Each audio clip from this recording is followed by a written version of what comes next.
तो है, चले फिलहाल मैं कर रहा हूँ रिकॉर्डिंग। अच्छा, दोबारा देख लें इसको कि हमने जो डिफरेंशियल इक्वेशन पढ़ी थी, हमने इसको दो हिस्सों में डिवाइड किया था।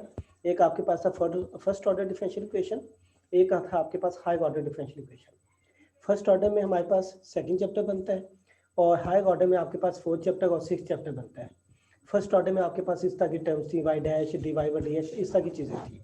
इसके जो हमने मेथड्स पढ़े थे वो पढ़े थे separation of variables, homogeneous differential equation, non homogeneous differential equation, exact, non exact, linear, non linear. फिर नॉन लीनियर में हमने तीन पढ़े थे, बर्नौली, रिकार्टी और क्लैरेट। ये सी है, डी नहीं है, CLAIRAT। ये आपके पास सेपरेशन ऑफ वेरिएबल जो थी वो 2.2 थी, होमोजीनियस वाली 2.3 थी, ये 2.4 थी, ठीक है, ये 2.5 थी और इन तीनों के ऊपर 2.6 थी इस तरीके से, या 2.7 थी शायद इस तरीके से, ठीक है। तो नॉन एग्जैक्ट वाली और नॉन होमोजीनियस ये आपने नेट से करना था, या एक BSc की बुक है मैथमेटिकल मेथड्स, ये नेट पे भी अवेलेबल है, मैथमेटिकल मेथड्स, तो आप ये वहाँ से भी देख सकते हो। एक और वेबसाइट है उसके अंदर ये इस बुक के एक्सरसाइजेज भी पढ़ी है, सॉल्व क्वेश्चन भी पढ़े हुए हैं, वो है mathcity.org है, या शायद वो देख लीजिएगा, mathcity.org होगी, उसमें मैथमेटिकल मेथड्स के वहाँ पे ये पढ़ा होगा, मैथ सिटी के नाम से है, ठीक है। वहाँ पे BSc की चीज़ें पढ़ी हैं, तो ये दो चीज़ें वहाँ से आप देख लीजिएगा या नेट से देख लीजिएगा। सेकंड आपके पास था हाई ऑर्डर डिफरेंशियल इक्वेशन। अब हाई ऑर्डर में दो चैप्टर्स हैं, एक फोर्थ चैप्टर है, एक सिक्स चैप्टर है। इसमें दो केसेस क्या बनते हैं कि जो कोफिशिएंट्स है वो कांस्टेंट हो, और एक बनता है कि कोफिशिएंट्स क्या हो, फंक्शन ऑफ एक्स हो। कोफिशिएंट कांस्टेंट का मतलब है कि हाई ऑर्डर, जैसे ये हाई ऑर्डर भी मैंने एग्जांपल लिखी है, y triple dash minus 6 y dash double dash plus 5 y equal to e की पावर x, ठीक है।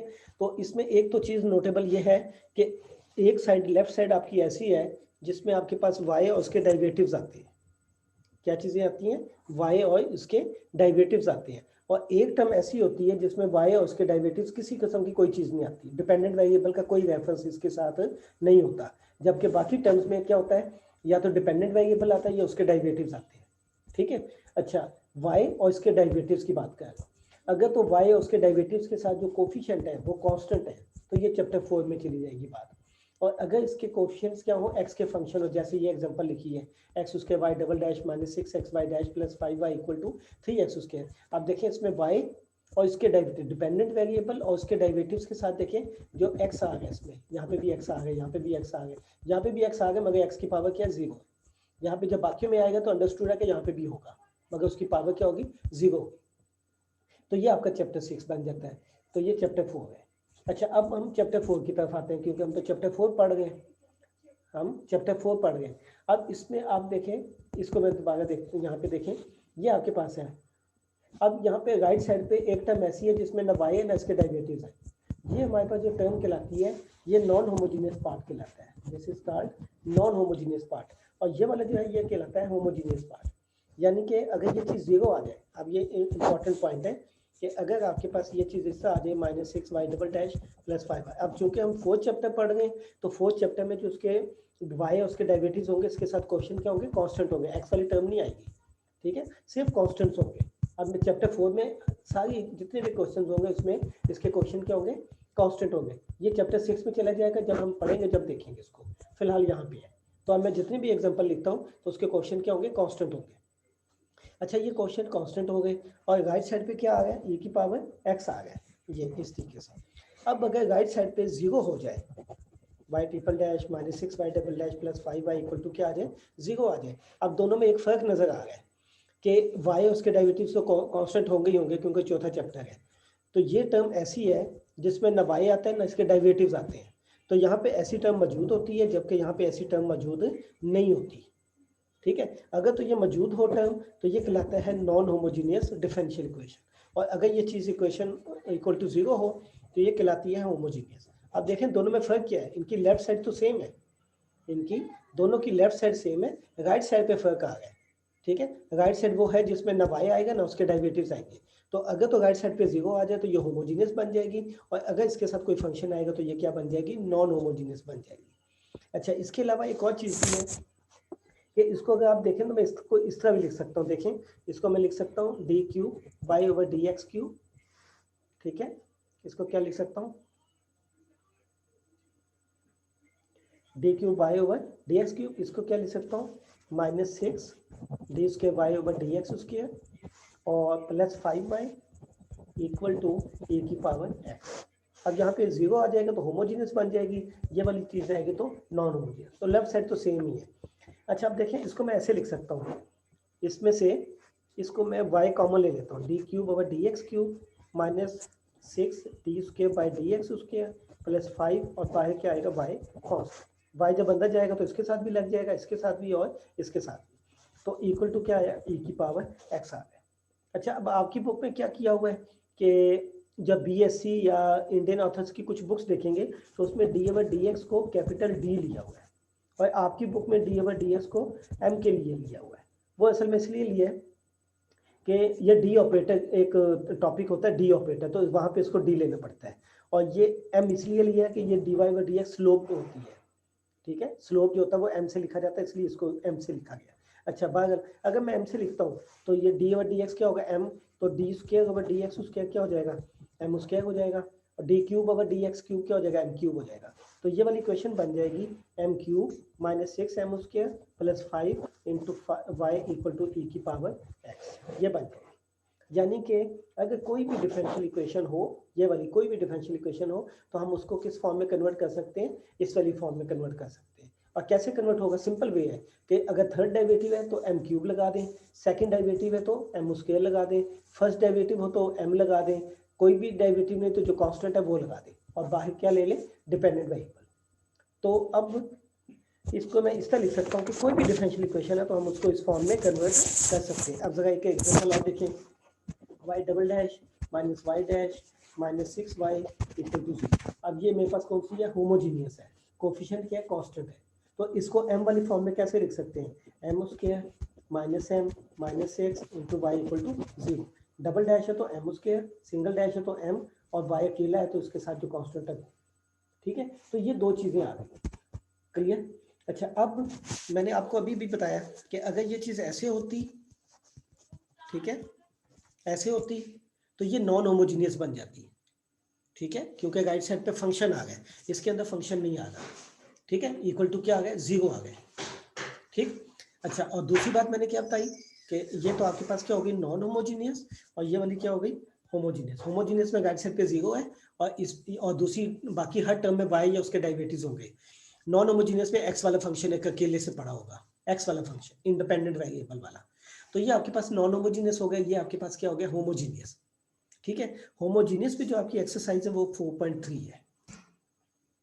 अच्छा अब अगली बात देखें, यहाँ ये वाला जो पार्ट है ये कहलाता है होमोजीनियस पार्ट, तो यहाँ से एक सोल्यूशन निकाला जाता है, उसको हम क्या कहते हैं YC कहते हैं, होमोजीनियस, यानी कि यहाँ से जो ये वाला है इससे एक सोल्यूशन निकाला जाता है, उसको हम क्या कहते हैं YC कहते हैं, या कुछ बुक्स में YH भी लिखा हुआ है, H फॉर होमोजीनियस।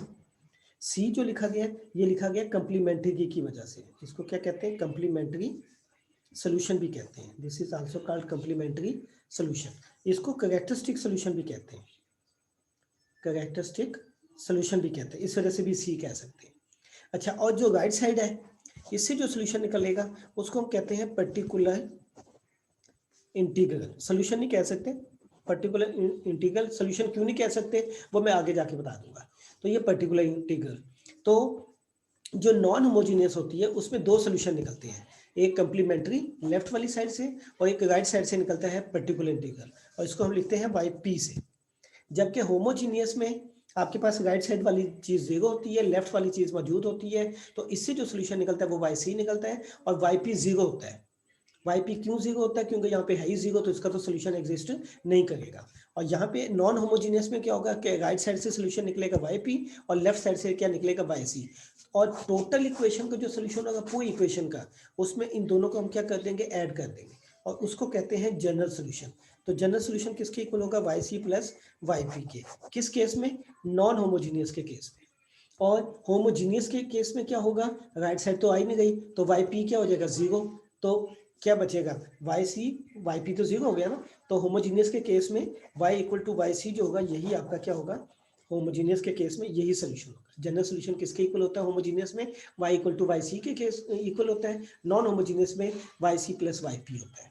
अब YC जो है तरीका जो इसके अंदर हम पढ़ेंगे होमोजीनियस में निकालने का, और जो नॉन होमोजीनियस में वो एक जैसा ही है। क्लियर होगी जी बात? तो यहाँ तक कोई प्रॉब्लम है तो डिस्कस करें, यहाँ तक कोई चीज़ पूछ। ओके, अब आप देखें, अब हमारी एक्सरसाइज जो 4.3 है उसमें मैंने फिर एक इसका सोल्यूशन कम्प्लीमेंट्री सोल्यूशन निकालने का भी तरीका बताया था। अच्छा, एक फिर कंडीशंस वाला भी चैप्टर था, वो भी आप लोगों ने टॉपिक था, वो भी देख लीजिएगा। अच्छा, जब यहाँ पे सोल्यूशन पढ़ते हैं तो वाई सी का तो निकालने का तरीका मैंने आप लोगों को बताया था कि अगर एम की वैल्यूज हो 1 और 2 उसको देख लीजिएगा, एम की वैल्यू सेम भी हो सकती है, डिफरेंट भी हो सकती हैं और कम्प्लेक्स भी हो सकती हैं, उसकी बेस पे हमने वाई सी निकाला था। अच्छा, अब गए गए वाई पी। अब जब वाई पी निकालते हैं नॉन होमोजीनियस के केस में, तो वाई पी हम निकालते हैं कई तरीकों से। एक तरीका होता है गॉसियन मेथड, एक गॉसियन मेथड जिसको वेरिएशन ऑफ पैरामीटर मेथड भी कहते हैं, वेरिएशन ऑफ पैरामीटर मेथड, ठीक है। और दूसरा मेथड है यूसी मेथड, यानी कि undetermined coefficient method, undetermined coefficient method, undetermined coefficient method. और दूसरा कौन सा है? Gaussian method. और उसके अलावा जो मेथड्स हैं, रिडक्शन ऑफ ऑर्डर मेथड भी है। उसके अलावा एक और भी है, that one is power method भी कहते हैं इसको कुछ लोग, और कुछ लोग इन्वर्स ऑपरेटर मेथड भी कहते हैं, इन्वर्स ऑपरेटर मेथड भी कहते हैं। ये आप मेथड आप देखेंगे बीएससी की बुक, मैथमेटिकल मेथड जो मैंने अभी बुक बताई थी ना आपको, बीएससी की बुक है मैथमेटिकल मेथड्स, ये वहाँ से देखेंगे। और इसका चैप्टर नंबर बनेगा 9 एंड 10। 9 फर्स्ट ऑर्डर पे है, 10 हायर ऑर्डर पे है। और ये mathcity.org पे अवेलेबल है, mathcity.com.pk होगी ये शायद org पे, जहाँ पे इसके नोट्स भी मौजूद है, एक्सरसाइजेज भी मौजूद है, ये वहाँ से आपको देखना है। अच्छा, यूसी मेथड जो है, इसके फर्दर 3 मेथड है। एक है डेफिनेशन मेथड, ठीक है, ये आपका बीएससी वाली बुक में मिल जाएगा आपको। दूसरा है आपके पास ऑपरेटर मेथड, और एक है आपके पास एनिहिलेटर मेथड। ये 3 मेथड है, ठीक है। तो ऑपरेटर तो हम नहीं कहेंगे, एनिहिलेटर मैंने आप लोगों को नोट्स भेज दिए थे, एनिहिलेटर कैसे बनाना है। और ये जो है डेफिनेशन मेथड, एक ये टॉपिक, और एक आपने पावर मेथड वाला टॉपिक, ये आप लोगों ने बीएससी वाले मैथमेटिकल मेथड से देखा 10 चैप्टर में, 10.2 या 3 होगी, ये आप लोगों ने उसमें से देखना है, ठीक है। अभी अगले टॉपिक में रिडक्शन ऑफ ऑर्डर, और मैं ख्याल में गॉसियन वाले भी मैं करवा चुका हूँ, तो रिडक्शन ऑफ ऑर्डर आप लोगों को अगले टॉपिक में मिल जाएगा। तो इस तरीके से हमारे पास जो है वाई पी इस तरीके से निकालते हैं। और आखिरी चीज़ कि जब चैप्टर 6 होगा उसमें क्या होगा कि वेरिएबल जो होंगे, जो कोफिशिएंट्स होंगे, वो क्या होंगे, वेरिएबल्स आ जाएंगे, ठीक है।